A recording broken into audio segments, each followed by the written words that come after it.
الله ولي الذين آمنوا يخرجهم من الظلمات إلى النور. السلام علیکم ورحمۃ اللہ وبرکاتہ.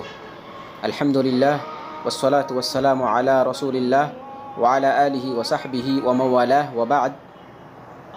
محترم بزرگوں، دوستوں اور بھائیوں، پچھلے درس میں نماز کی ایک اہم شرط طہارت کے بارے میں گفتگو ہوئی تھی، اور یہ بتایا گیا تھا کہ دو چیزوں سے طہارت حاصل کرنا ضروری ہے. ایک حدث سے طہارت حاصل کرنا اور دوسری ایک نجاست سے طہارت حاصل کرنا. حدث کیا تھا اور نجاست کیا تھی، دونوں کے درمیان فرق بتایا گیا تھا، اور وہ فرق ان دونوں چیزوں کی حقیقت اور ماہیت کے اعتبار سے تھا. یعنی حدث ہوا کا نکل جانا یا پیشاب کرنا، یہ حدث تھا، یہ اس کی ماہیت یا حقیقت تھی. اور نجاست کیا؟ جیسے پیشاب ہے، پیخانہ ہے، حیض کا خون ہے، یہ نجاست کہلاتا ہے. تو یہ جو فرق بیان کیا گیا تھا، یہ ان دونوں چیزوں کی حقیقت اور ماہیت کے اعتبار سے تھا.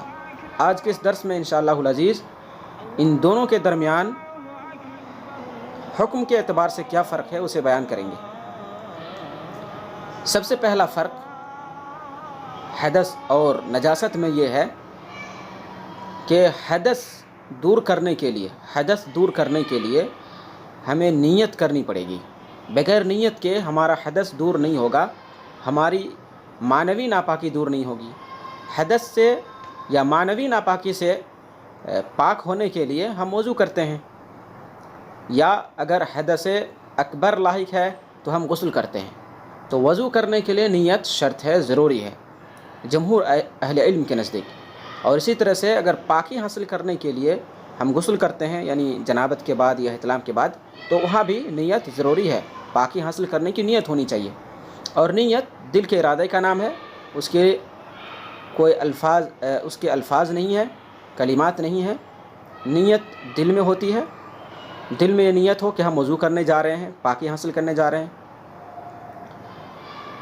لیکن اس کے برخلاف نجاست کو دور کرنے کے لیے نیت ضروری نہیں ہے. جو عینی نجاست ہے، حسی نجاست ہے، جس کو ہم اپنی آنکھ سے دیکھ سکتے ہیں، اس کو دور کرنے کے لیے نیت کی ضرورت نہیں ہے. نیت کرنا کوئی شرط نہیں ہے. مثال کے طور پر ہمارے کپڑے میں کوئی نجاست ہے یا بدن پہ نجاست ہے، تو اس کو دور کرنے کے لیے نیت ضروری نہیں ہے. نجاست جہاں ہے اس کو وہاں سے دور کر دیجئے بس. دوسرا فرق حدث اور نجاست میں یہ ہے کہ حدث کے باب میں انسان معذور نہیں ہوتا ہے لا علمی اور بھول کی بنیاد پر. یعنی لا علمی اور بھول عذر نہیں ہو سکتا ہے حدث کے باب میں. اس کو مثال سے یوں سمجھیے کہ ایک انسان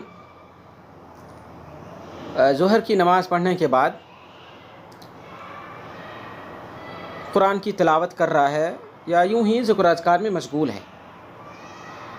عصر کی اذان ہو گئی ہے اور وہ شخص عصر کی نماز اسی وضو سے پڑھ لیتا ہے، اور اس کا گمان ہے کہ اس کا وضو برقرار ہے. لیکن نماز پڑھ لینے کے بعد اسے یاد آ رہا ہے کہ ظہر اور عصر کے درمیان وہ ایک بار پیشاب کرنے گیا تھا، یا اس کی ہوا خارج ہو گئی تھی. نماز پڑھنے سے پہلے اس کو یاد نہیں آیا، نماز پڑھنے کے بعد یاد آیا کہ ہوا خارج ہو گئی تھی یا پھر پیشاب کرنے کے لیے گیا تھا، یعنی اس کا وضو ٹوٹ گیا تھا. نماز پڑھنے کے بعد جب اسے پتہ چل گیا یا یاد آ گیا تو اس کو وضو کرنا ہے، اور ازسر نو وہ نماز دہرانی ہے، وہ نماز پڑھنی ہے، دہرانی ہے.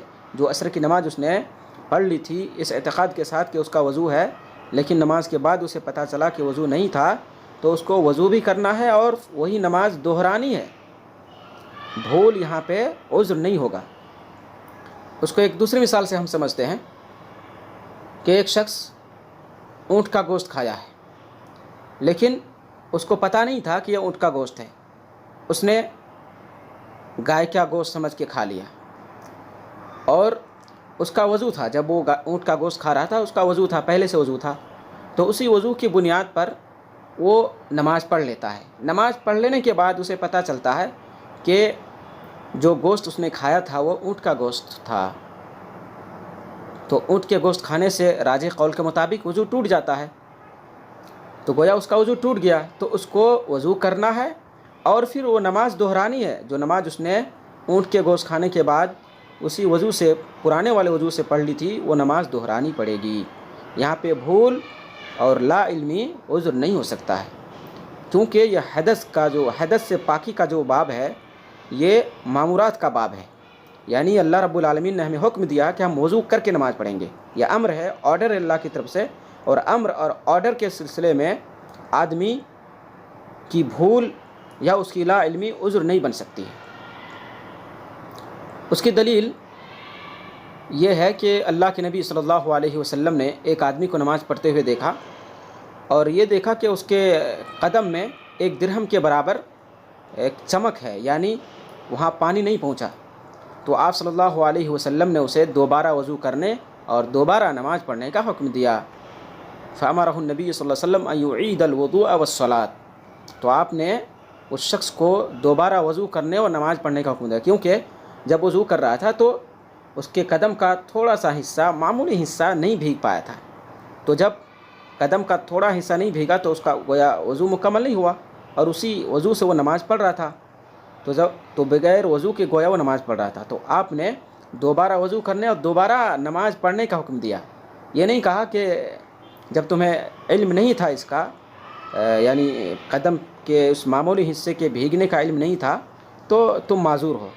آپ صلی اللہ علیہ وسلم نے ان کو معذور نہیں سمجھا، اس کی اس لا علمی کو عذر نہیں قرار دیا، بلکہ آپ صلی اللہ علیہ وسلم نے انہیں دوبارہ نماز پڑھنے کا حکم دیا۔ یہ حدیث سنن نبی داؤد میں ہے، اس حدیث کی سند میں کچھ کلام ہے، لیکن مجموعی طرق سے یہ حدیث صحیح ہے۔ علامہ البانی نے اسے صحیح کہا ہے، اور ان سے پہلے حافظ ابن حجر نے، اور اسی طرح سے ابن قیم نے بھی اس حدیث کو صحیح قرار دیا ہے۔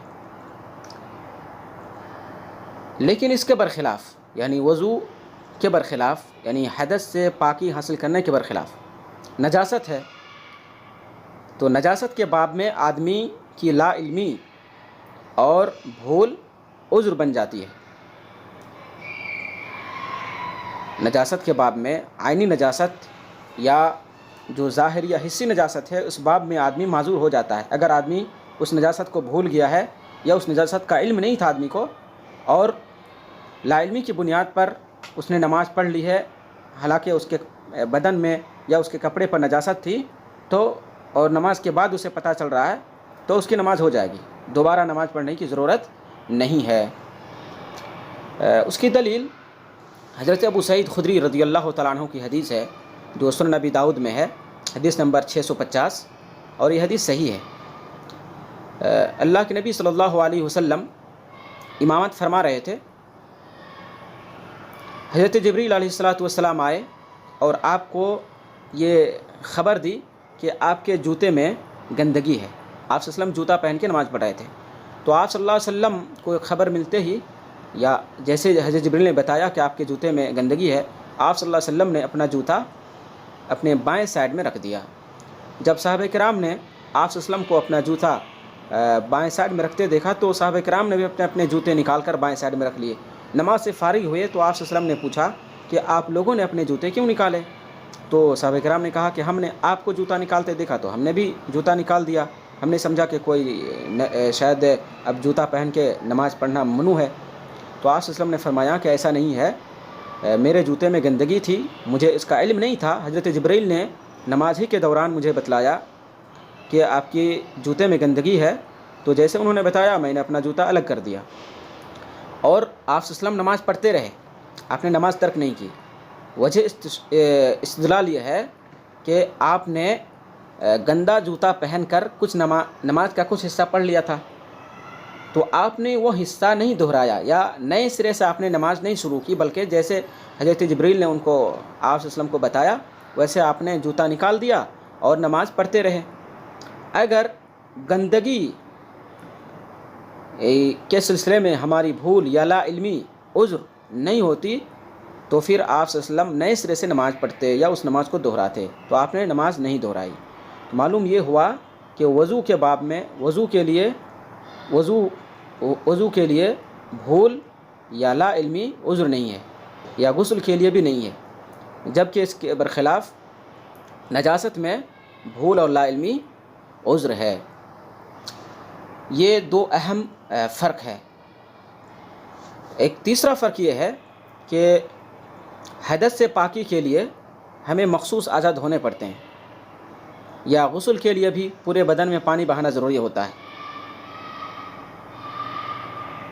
اور اس کے برخلاف گندگی دور کرنے کے لیے ہمیں مخصوص اعضاء دھونے کی ضرورت نہیں ہے۔ جس جگہ گندگی ہے اسے دور کر دینا ہے، بدن کے جس حصے پر ہے یا کپڑے کے جس حصے پر ہے اس کو دور کر دینا ہے، اس کے لیے مخصوص اعضاء دھونے کی ضرورت نہیں ہے۔ لیکن وضو کے لیے، غسل کے لیے مخصوص اعضاء دھونے ضروری ہوتے ہیں۔ چوتھا فرق یہ ہے کہ ہمارا معنوی ناپاکی یعنی حدث کو ہم صرف پانی سے ہی دور کر سکتے ہیں، یا پانی نہ ہونے پر یا پانی استعمال نہ کر سکنے کی بنیاد پر مٹی کا استعمال کر سکتے ہیں۔ ہم وضو صرف پانی سے کریں گے، یا ہم غسل صرف پانی ہی سے کریں گے، یا پھر پانی کا استعمال نہیں کر پا رہے ہیں بیماری کی وجہ سے، یا پانی نہیں ہے اس وجہ سے، تب جا کر مٹی استعمال کر سکتے ہیں۔ یعنی پانی یا مٹی ہی سے ہم صرف حدث کو دور کر سکتے ہیں۔ لیکن اس کے برخلاف نجاست، جو عینی نجاست ہے، اس کو ہم پانی سے بھی دور کر سکتے ہیں، مٹی سے بھی دور کر سکتے ہیں، ہوا سے بھی وہ نجاست دور ہو سکتی ہے، دھوپ سے بھی نجاست دور ہو سکتی ہے، یا پانی کے علاوہ کوئی بھی سیال مادے سے نجاست ہماری دور ہو سکتی ہے۔ اس کے لیے پانی شرط نہیں ہے۔ ماء الورد ہوتا ہے ایک گلاب کا پانی، گلاب کے پانی سے ہم وضو نہیں کر سکتے ہیں، خالص پانی ہونا چاہیے، لیکن گلاب کے پانی سے ہم نجاست کو دور کر سکتے ہیں۔ اور پانچواں اور آخری فرق یہ ہے کہ حدث سے ہمارا وضو ٹوٹ جاتا ہے۔ انسان باوضو ہے، ہوا نکل گئی، ہوا خارج ہو گئی تو انسان کا وضو ٹوٹ جاتا ہے، برخلاف نجاست کے کہ انسان باوضو ہے اور اس کے کپڑے میں کوئی گندگی لگ گئی ہے یا اس کے بدن پہ کوئی گندگی لگ گئی ہے، وہ باوضو ہے پہلے سے، لیکن اس کے بدن پہ یا کپڑے پہ کوئی گندگی لگ گئی ہے، کوئی عینی نجاست لگ گئی ہے، تو اس سے وضو نہیں ٹوٹتا ہے۔ جہاں گندگی لگی ہے اس گندگی کو دور کر دے اور وہ باوضو ہے، اسی وضو سے نماز پڑھ سکتا ہے، لیکن حدث سے وضو ٹوٹ جاتا ہے۔ یہ 5 فرق تھے، یہ 5 فروق تھے جن کو ہمیں یاد رکھنے کی ضرورت ہے، خصوصاً جو 2 فرق ہے یعنی نیت، اور جو دوسرا فرق تھا کہ وضو کے لیے وضو کے باب میں یا مامورات کے باب میں انسان بھول اور غلطی کی وجہ سے معذور نہیں ہوتا ہے۔ آدمی اگر بغیر وضو کے غلطی سے نماز پڑھ لی تو اس کی نماز نہیں ہوتی ہے، یاد آنے پر اس کو دوبارہ نماز پڑھنی پڑے گی۔ لیکن نجاست کے باب میں اگر آدمی کا کپڑا ناپاک ہے اور غلطی سے اس نے یا بھول سے اس نے نماز پڑھ لی ہے اور نماز کے بعد یاد آتا ہے تو اس کو نماز دہرانے کی ضرورت نہیں ہے، نماز ہو جاتی ہے۔ تو یہ چند فروق تھے۔ اگلا درس انشاءاللہ العزیز نماز کی ایک دوسری شرط یعنی ستر العورہ یعنی پردہ پوشی کے بارے میں ہوگا۔ اللہ رب العالمین سے دعا کرتے ہیں کہ اللہ رب العالمین ہمیں کہنے، سننے اور عمل کرنے کی توفیق عطا فرمائے۔